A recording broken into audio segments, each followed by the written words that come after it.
আমি দিতে চলেছি $10,000 তাকে। আমার টাকা ও ও আমি একটা নিলাম। ও এ আমার কলা। এবার রিংটা পরিয়ে দাও। এটার জন্য ক্ষমা করো, এটা দিয়ে কিনে নিও। ও ও এই মুভিটা কিন্তু সত্যি খুব ভালো, আমি দেখতে। ও মাই গড, এটার জন্য ক্ষমা করো।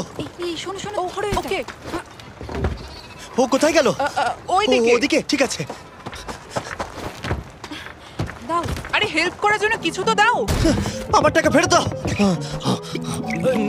আরে এটা টাকাটা দিয়ে যাও। আরে এই, আমার টাকা দাও। ধরো ওকে, ধরো ধরো। এবার কি করব? জিমি চলে এসো। তুমি শিওর? ওকে চলো চলো, ওকে ফলো করো। আরো জোরে চলো, আমার এই ব্রিফকেসটা ফেরত চাই। আরে সাবধানে। এই আমার টাকা ফেরত দাও। যাও নিয়ে নাও। এই তুমি কে? বেরিয়ে এসো। কে তুমি? কে কে কে তুমি? বেব, আমি তোমার সাথে একটু সময় কাটাতে চেয়েছিলাম। তুমি আমাকে বলতে পারতে